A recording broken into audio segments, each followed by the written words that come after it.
Welcome to Ravikiranalu TV bulletin. ముందుగా headlines చూద్దాం. విజయవాడలో రామోజీరావు సంస్మరణ సభకు హాజరైన CM Chandrababu, deputy CM Pawan Kalyan. AP ప్రభుత్వ ఆధ్వర్యంలో విజయవాడలో సంస్మరణ సభ, సతీ సమేతంగా హాజరైన చంద్రబాబు.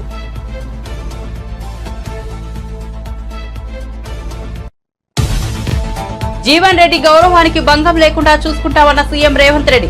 జగిత్యాల ఎమ్మెల్యే సంజయ్ చేరిక విషయంలో కొంత గందరగోళం, మంత్రి శ్రీధర్బాబు సమన్వయంతో సమస్య పరిష్కారమైందని వెల్లడి.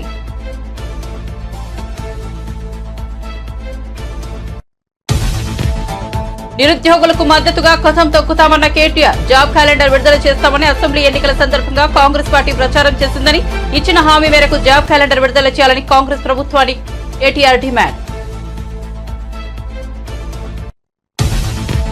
ఉభయ సభలను ఉద్దేశించి రాష్ట్రపతి ద్రౌపది ముర్ము ప్రసంగంలో నీట్ లీకేజీపై స్పందన. పరీక్షల్లో అక్రమాలకు పాల్పడే వారిపై కఠినమైన చర్యలు తీసుకుంటామని స్పష్టీకరణ.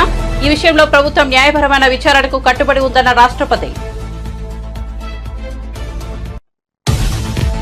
కాకి చొక్కా వేసుకుని రాజకీయాలు చేయొద్దని పోలీసులకు హోంమంత్రి అనిత హెచ్చరిక.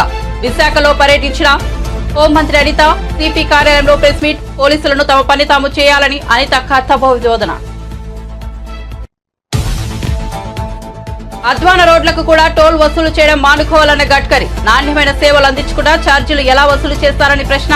ఈ ఆర్థిక సంవత్సరంలో ఉపగ్రహ ఆధారిత టోల్ ఛార్జీలు.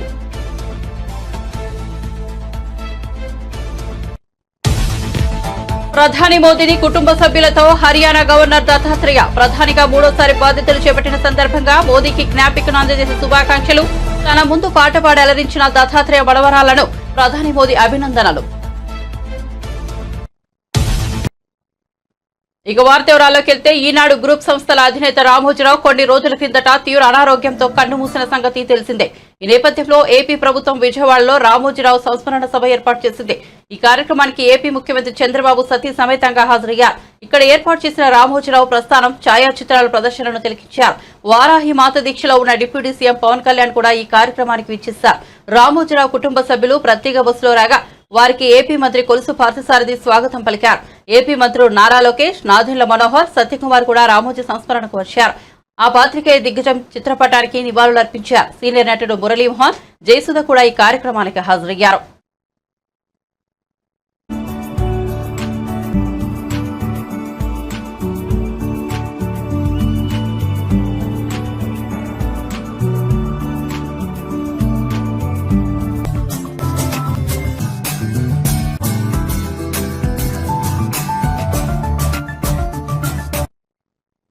కాంగ్రెస్ సీనియర్ నేత ఎమ్మెల్సీ జీవన్ రెడ్డి గౌరవానికి భంగం కలిగించకుండా చూసుకుంటామని ముఖ్యమంత్రి రేవంత్ రెడ్డి అన్నారు.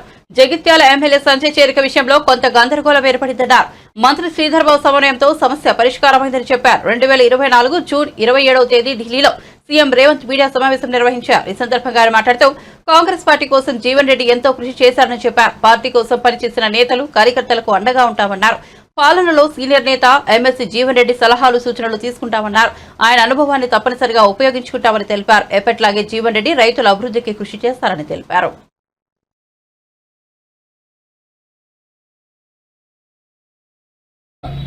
అంశాల ప్రాతిపదికన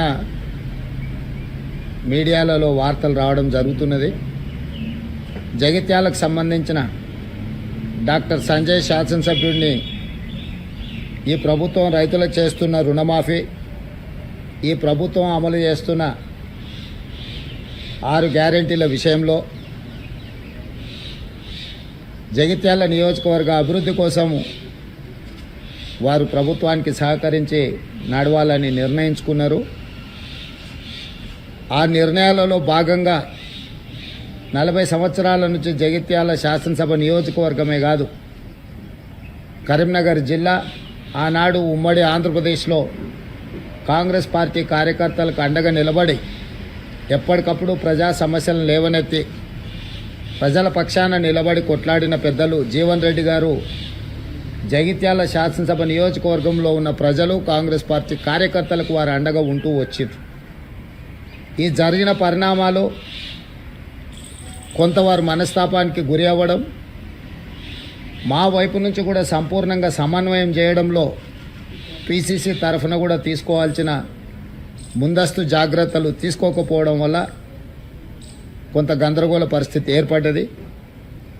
తక్షణమే ఈ గందరగోళ పరిస్థితిని సరిదిద్దడానికి పార్టీ నాయకత్వం, ముఖ్యంగా మిత్రుడు శ్రీధర్ బాబు గారు చొరవ చూపించి పెద్దలు జీవన్ రెడ్డి గారిని సంప్రదించి అధిష్టానానికి వివరాలు అందజేసి అప్పటికప్పుడు హుటాహుటిన ప్రభుత్వానికి, కాంగ్రెస్ పార్టీకి, కార్యకర్తలకు ఎలాంటి కష్టం, ఎలాంటి నష్టం జరగకుండా వారు ముందు నిలబడి వెంబడే చర్యలు చేపట్టడం, అదేవిధంగా అధిష్టానం కూడా జీవన్ రెడ్డి గారి అనుభవం, జీవన్ రెడ్డి గారికి ఉన్న గౌరవం, జీవన్ రెడ్డి గారికి ఉన్న కమిట్మెంట్ తెలంగాణ ప్రజల పట్ల, కాంగ్రెస్ పార్టీ పట్ల దృష్టిలో పెట్టుకొని వెంబడే వారిని సంప్రదించి కేసీ వేణుగోపాల్ గారు, దీపాదాస్ మున్షి గారు స్పష్టంగా మీ యొక్క గౌరవానికి ఏమాత్రం భంగం కలగకుండా కరీంనగర్ జిల్లా జగిత్యాల శాసనసభ నియోజకవర్గంలో ఉండే ఇన్ని సంవత్సరాలు జీవన్ రెడ్డి గారికి అండగా నిలబడ్డ కార్యకర్తలకు ఎలాంటి ఇబ్బంది జరగకుండా పార్టీ చర్యలు చేపడుతుందని చెప్పి వారికి మాట ఇవ్వడం జరిగింది. పార్టీ హైకమాండ్ ఆదేశాల మేరకు ముఖ్యమంత్రిగా, కాంగ్రెస్ పార్టీ అధ్యక్షుడిగా ఆ ఆదేశాలను అమలు చేసి జీవన్ రెడ్డి గారి యొక్క గౌరవాన్ని కాపాడి ఆ ప్రాంత కాంగ్రెస్ పార్టీ కార్యకర్తలను ఆదుకోవడానికి పార్టీ ఆదేశించింది, మేము నిర్ణయించుకున్నాం. కాబట్టి యథావిధిగా మళ్ళీ జీవన్ రెడ్డి గారు రెట్టించిన ఉత్సాహంతో ఈనాడు ప్రభుత్వం అమలు చేయబోయే రైతు రుణమాఫీ కావచ్చు, ఇతర సంక్షేమ కార్యక్రమాలు కావచ్చు, రాబోయే బడ్జెట్లో ప్రభుత్వం ప్రవేశపెట్టబోతున్న బడ్జెట్కు సంబంధించిన వివరాలు కావచ్చు, వీటన్నిటిని కూడా ఉధృతంగా ప్రజలకు తీసుకెళ్లడానికి వారి అనుభవాన్ని, వారి శక్తి సామర్థ్యాలను పార్టీ వినియోగించుకుంటుంది. యథావిధిగా కొన్ని గోతికాడి నక్కలు ఏదైనా జరిగితే బాగుండు, లేకపోతే ఒంటె పెదాలకు నక్కలు ఆశపడ్డట్టు పెద్దలు జీవన్ రెడ్డి గారు చర్యల వల్ల కాంగ్రెస్ ప్రభుత్వానికి, కాంగ్రెస్ పార్టీకి నష్టం జరగాలి అని ఏవైతే గుంటనక్కలు ఎదురు చూసినాయో వాళ్ళకి పెద్దలు జీవన్ రెడ్డి గారు ఎలాంటి అవకాశం ఇవ్వలేదు. ఎందుకంటే వారి అనుభవం, కాంగ్రెస్ పార్టీ పట్ల వారికి ఉన్న కమిట్మెంట్ ఇలాంటి ఆశించే వాళ్ళకి అర్థం కాదు. తెలంగాణలోని నిరుద్యోగులకు మద్దతుగా ప్రధాన ప్రతిపక్షంగా ఉన్న బీఆర్ఎస్ పార్టీ కదం తొక్కుతుందని ఆ పార్టీ వర్కింగ్ ప్రెసిడెంట్ కేటీఆర్ స్పష్టం చేశారు. జాబ్ క్యాలెండర్ విడుదల చేస్తామని అసెంబ్లీ ఎన్నికల సందర్భంగా కాంగ్రెస్ పార్టీ ప్రచారం చేసిందని, ఇచ్చిన హామీ మేరకు జాబ్ క్యాలెండర్ విడుదల చేయాలని కాంగ్రెస్ ప్రభుత్వాన్ని కేటీఆర్ డిమాండ్ చేశారు.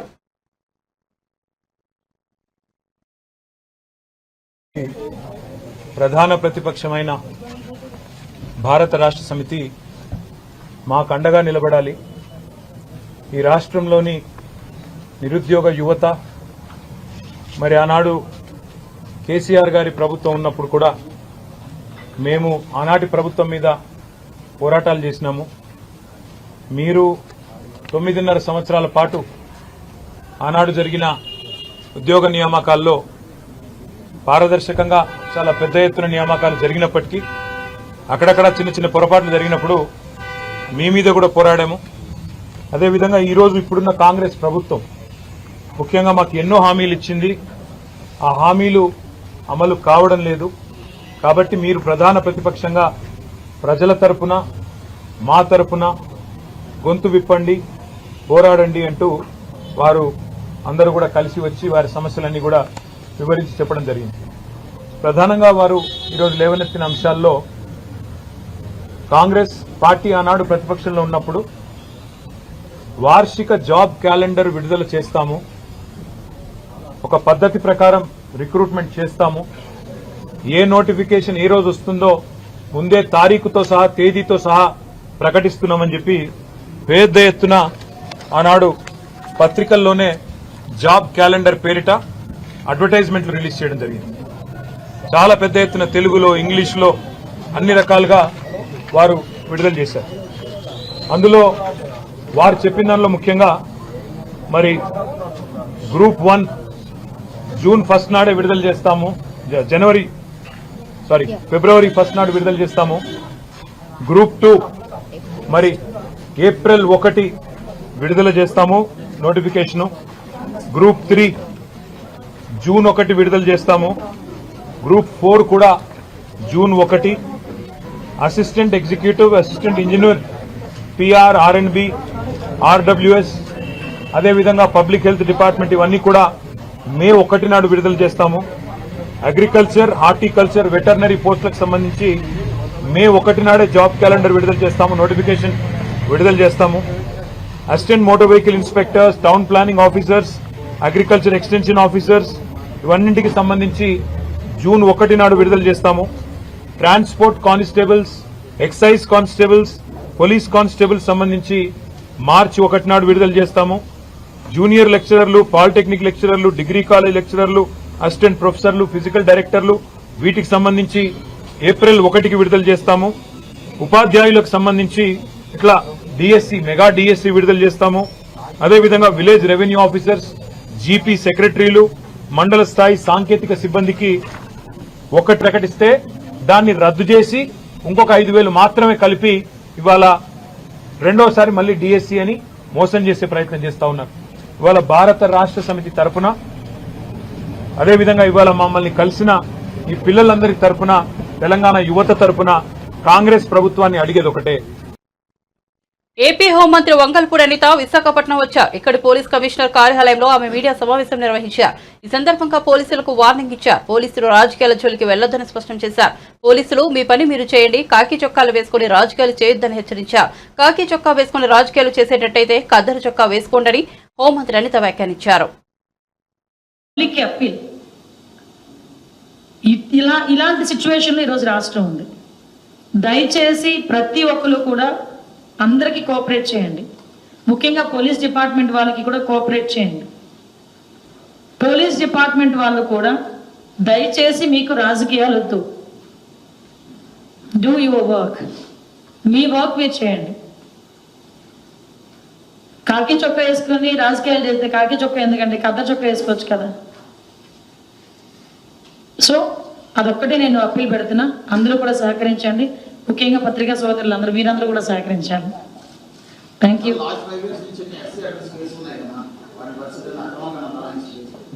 అక్రమంగా బనాయించిన ప్రతి కేసు కూడా పోతుందండి. డెఫినెట్ గా దాని మీద అంతా రీఎంక్వైరీ చేస్తాం. అక్రమంగా బనాయించారు అనే విషయం మనకి ప్రూవ్ అయితే కనుక డెఫినెట్ గా అవన్నీ కూడా పోవాలి.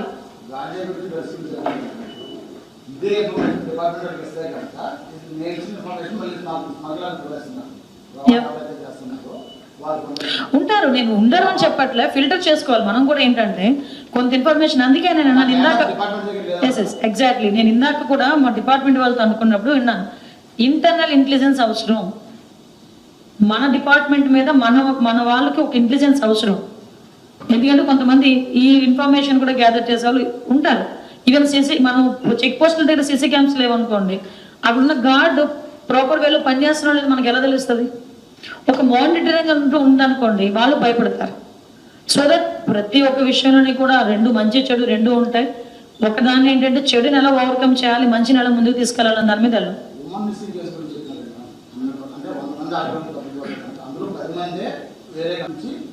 లేదంటే జరిగింది, నేను కాదని చెప్పట్లేదు. నేను ఇందాక అడిగాను ఉమెన్ మిస్సింగ్ కేసెస్ ఎన్ని ఉన్నాయని మా నాన్న అడిగాను. వాళ్ళు కూడా నాకు ఇన్ఫర్మేషన్ ఇస్తారు. అసలు ఎన్ని వీళ్ళు రికార్డెడ్గా ఉన్నవి ఎన్ని లాస్ట్ 5 yearsలో రికార్డెడ్గా ఉన్న ఉమెన్ మిస్సింగ్ కేసెస్ అండి, చైల్డ్ మిస్సింగ్ కేసెస్ అండి. అంటే అవి మనం బేస్ చేసుకుంటే చాలా ఎక్కువ ఉన్నాయి. కొన్ని బయటపడుతున్నారు, కొంతమంది బయటపడట్లేదు. కొంతమంది ఫ్యామిలీస్ అయితే బయటకు చెప్పుకుంటే పరువు పోతుందని కొంతమంది తల్లిదండ్రులు కూడా చెప్పుకోవడం మానేస్తున్నారు. దానికి నేను క్లియర్గా అడిగా, వీళ్ళు ఏదైనా లవ్ ట్రాక్ లేకపోతే ఎవరైనా ఒక మాఫియా నడుస్తుందా, ఏదైనా ఒక ముఠా నడుస్తుందా, దాని మీద కూడా ఇన్వెస్టిగేట్ చేయాల్సిన అవసరం ఉంది. డెఫినెట్గా చేస్తాం. అది ఫర్దర్గా జరగకుండా చూసుకోవాలి. ఎందుకంటే ఒకటి, ఆంధ్రప్రదేశ్లో ఉంటే ప్రొటెక్షన్గా మేము ప్రొటెక్టివ్గా మేము హ్యాపీగా ఉన్నాం, భరోసాగా ఉన్నాం, భద్రతగా ఉన్నాం అన్న ఫీలింగ్ అయితే తీసుకురావాలండి. అదొకటే మా ఎజెండా. అల్టిమేట్గా మా ఎజెండా ఒకటే, ఆంధ్రప్రదేశ్లో మేము భద్రతగా భరోసాగా ఉండగలుగుతున్నాం, అది కావాలి.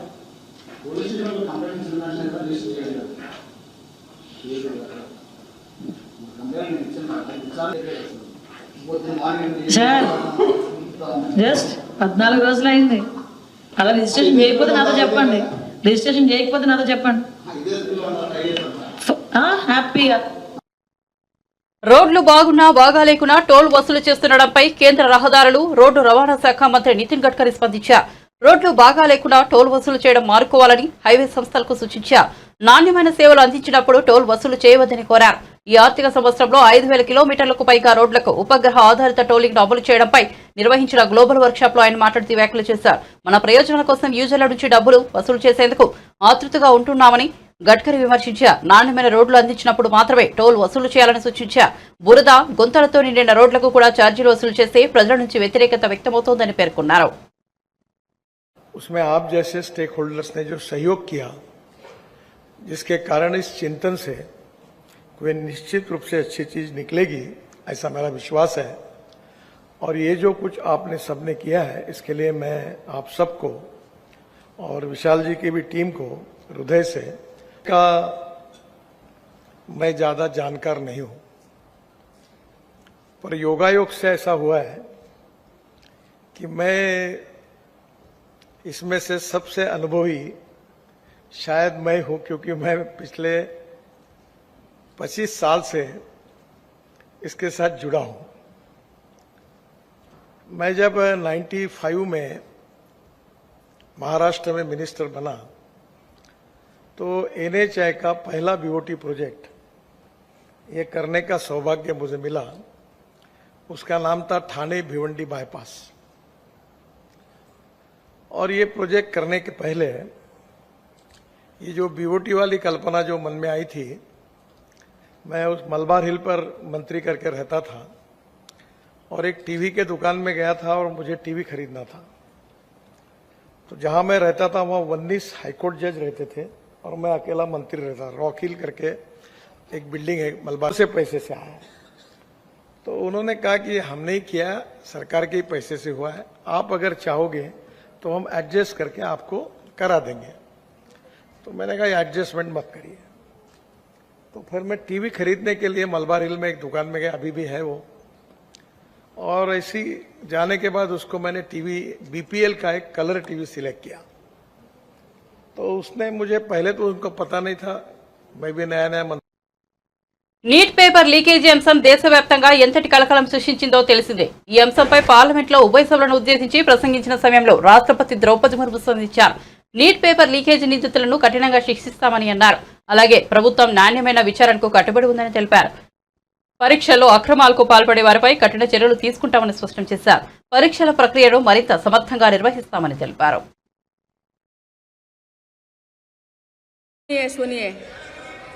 परीक्षाएं किसी भी कारण से इनमें रुकावट आए ये उचित नहीं है। इनमें शुचिता और पारदर्शिता बहुत जरूरी है। हाल ही में कुछ परीक्षाओं में हुई पेपर लीक की घटनाओं की निष्पक्ष जांच और दोषियों को कड़ी से कड़ी सजा दिलवाने के लिए मेरी सरकार प्रतिबद्ध है। हमारे इससे पहले भी हमने देखा है कि कई राज्यों में पेपर लीक की घटनाएं होती रही है। इस पर दलीय राजनीति से ऊपर उठकर देशव्यापी ठोस उपाय करने की जरूरत है। संसद ने भी परीक्षा में होने वाली गड़बड़ियों के विरुद्ध एक सख्त कानून बनाया है। मेरी सरकार परीक्षाओं से जुड़ी संस्थाओं, उनके कामकाज के तरीके, परीक्षा प्रक्रिया सभी में बड़ी सुधार करने की दिशा में काम कर रही है। माननीय सदस्यगण, मेरी सरकार ने युवाओं की राष्ट्र निर्माण में भागीदारी और बढ़ाने के लिए मेरा युवा भारत माय भारत अभियान की शुरुआत भी की है। इसमें अब तक 1.5 करोड़ से अधिक युवाओं का पंजीकरण हो चुका है। इस पहल से युवा में नेतृत्व कौशल और सेवा भावना का बीजारोपण होगा। आज हमारे युवाओं को खेलों में भी आगे बढ़ने के नए अवसर मिल रहे हैं। मेरी सरकार के प्रभावी प्रयासों का परिणाम है कि भारत के युवा खिलाड़ी वैश्विक मंचों पर रिकॉर्ड संख्या में मेडल्स जीत रहे हैं। कुछ ही दिनों बाद पेरिस ओलंपिक्स में भी शुरू होने वाले जा रहे हैं। ओलंपिक्स में देश का प्रतिनिधित्व करने वाले हर खिलाड़ी पर हमें गर्व है। मैं उन्हें अपनी शुभकामनाएं देती हूँ। इन उपलब्धियों को और आगे ले जाने के लिए भारतीय ओलंपिक संघ 2036 ओलंपिक्स खेलों की मेजबानी की तैयारी भी कर रही है। माननीय सदस्यगण, जुलाई की पहली तारीख से देश में भारतीय न्याय संहिता भी लागू हो जाएगी।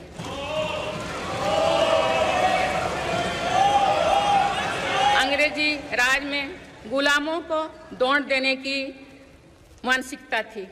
दुर्भाग्य से आज़ादी के अनेक दशकों तक गुलामी के दौर की यही दंड व्यवस्था चलती रही। इसे बदलने की चर्चा अनेक दशकों से की जा रही थी, लेकिन ये साहस भी मेरी सरकारी भर्ती हो या फिर परीक्षाएं।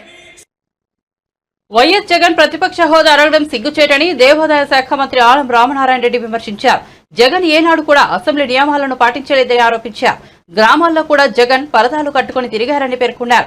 చంద్రబాబు నాయకత్వంలో కూటమి ప్రభుత్వం పనిచేయడం ప్రారంభమైందని తెలిపారు. ప్రజలు తమపై పెట్టుకున్న నమ్మకాన్ని నిలబెట్టుకోవడమే తమ ప్రభుత్వ ఉద్దేశమని ఆనం రామనారాయణ రెడ్డి తెలిపారు. రాష్ట్రంలో 65 లక్షల పేద కుటుంబాలకు మేలు జరిగేలా సంక్షేమాన్ని అమలు చేస్తామని పేర్కొన్నారు. 5 విభాగాలుగా ఈ పెన్షన్లని విభజించడం జరిగింది. ఒకటేమో మొదటి దానిలో 3000 నుంచి 4000 రూపాయలు చేసేటువంటి ఈ పెన్షన్ 12 రకాల పెన్షన్దారులకి లబ్ధిదారులకి పంపిణీ చేయడం జరుగుతుంది. దానిలో 3000 నుంచి 4000 వరకు పెంచినటువంటి 10 రకాల పెన్షన్లు ఉన్నాయి. ఆ మొదటి విడతలోనే ఇచ్చేటువంటి దానిలో సైనిక్ వెల్ఫేర్ పెన్షన్ అని ఉంది. ఇది గతంలో 5000 ఇచ్చేవాళ్ళు, ఇప్పుడు కూడా 5000 ఇస్తాం. ఆర్టిస్ట్ పెన్షన్స్ 3000 ఉన్నాయి, దాన్ని 6000 చేయడం జరిగింది. ఇది మొదటి విభాగంలో ఇచ్చేటువంటి పెన్షన్ ఈ 12 పెన్షన్లలో. అలాగే రెండవ విభాగంలో అంగవైకల్యం కలిగినటువంటి వాళ్ళకి 3000 నుంచి 6000 చేస్తామని చెప్పి హామీ ఇచ్చాం. ఆ 6000 రూపాయలు అంగవైకల్యం ఉన్నా లేకుంటే లెప్రసీ వల్ల అంగవైకల్యం ఏర్పడినా వాళ్ళకి ఆ 2 భాగాలకు మాత్రం 6000కి పెంచి ఇవ్వడం జరుగుతుంది. ఇక మూడవ విభాగం ఉంది. అందులో 2 రకాలు పారాలసిస్ వచ్చి అంగవైకల్యం చెందిన వీల్ చైర్కే పరిమితమైన, అలాగే అసలు పైకి లేయలేక పూర్తిగా మంచానికే ఉండిపోయేటువంటి పరిస్థితులు ఉండి లేవలేని పరిస్థితుల్లో ఉన్నటువంటి వాళ్ళకి గతంలో 5000 రూపాయలు ఇచ్చే పెన్షన్ని ఈ నెల నుంచి 15000 రూపాయలు చేసి వాళ్ళకి ఇవ్వడం జరుగుతుంది. 4వ భాగం పూర్తిగా శాశ్వతంగా అనారోగ్యమైనటువంటి వాళ్ళు, క్రానిక్ డిసీజెస్, కిడ్నీల మార్పిడితో కిడ్నీలు విఫలమై లివర్ విఫలమై మరొక రకంగా లేకుంటే ఏ రకమైనటువంటి అవకాశం లేక బయట ప్రపంచాన్ని చూడలేనటువంటి వాళ్ళని 5 విభాగాలుగా ఉన్నాయి. ఆ 5 మందికి కూడా 5000 రూపాయల గతంలో ఇస్తున్న పెన్షన్ని ఇవాళ 10,000 రూపాయలకి పెంచడం జరిగింది. ఇక చివరి కేటగిరీ 5వది డయాలసిస్ పేషెంట్లు ఉన్నారు. అలాగే ప్రభుత్వ డయాలసిస్ చేయించుకునే వాళ్ళు, ప్రైవేట్ డయాలసిస్ చేయించుకునేవాళ్ళు,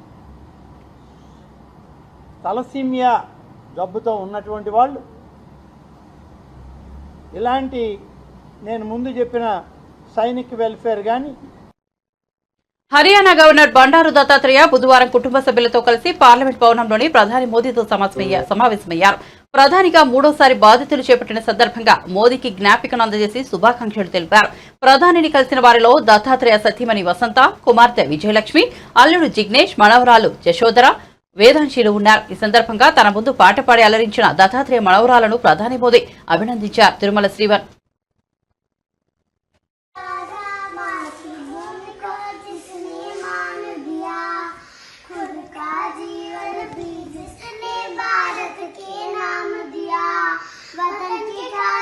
दीपक बनकर खुद को जला दिया, शब्द ही नहीं जो इनका शुक्रिया करे, हाथ जोड़ मोदी जी को वंदन करे।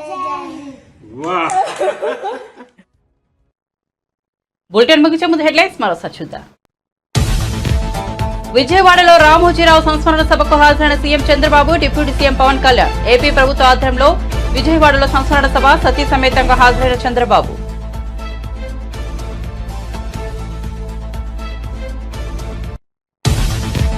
జీవన్ రెడ్డి గౌరవానికి భంగం లేకుండా చూసుకుంటామన్న సీఎం రేవంత్ రెడ్డి. జగిత్యాల ఎమ్మెల్యే సంజయ్ చేరిక విషయంలో కొంత గందరగోళం, మంత్రి శ్రీధర్బాబు సమన్వయంతో సమస్య పరిష్కారమైందని వెల్లడి.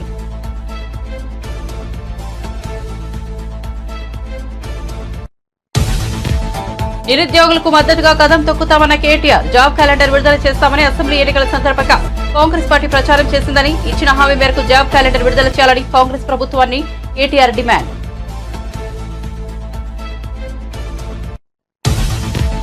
ఉభయ సభలను ఉద్దేశించి రాష్ట్రపతి ద్రౌపది ముర్ము ప్రసంగంలో నీట్ లీకేజీపై స్పందన. పరీక్షల అక్రమాలకు పాల్పడే వారిపై కఠిన చర్యలు తీసుకుంటామని స్పష్టీకరణ. ఈ విషయంలో ప్రభుత్వం న్యాయపరమైన విచారణకు కట్టుబడి ఉందన్న రాష్ట్రపతి. కాకి చొక్కా వేసుకుని రాజకీయాలు చేయవద్దని పోలీసులకు హోంమంత్రి అనిత హెచ్చరిక. విశాఖలో పర్యటించిన హోంమంత్రి అనిత సిపి కార్యాలయంలో ప్రెస్ మీట్. పోలీసులు తమ పని తాము చేయాలని అనిత కర్తవ్య బోధ. అధ్వాన రోడ్లకు కూడా టోల్ వసూలు చేయడం మానుకోవాలన్న గడ్కరీ. నాణ్యమైన సేవలు అందించకుండా ఛార్జీలు ఎలా వసూలు చేస్తారని ప్రశ్న. ఈ ఆర్థిక సంవత్సరంలో ఉపగ్రహ ఆధారిత టోల్ ఛార్జీలు.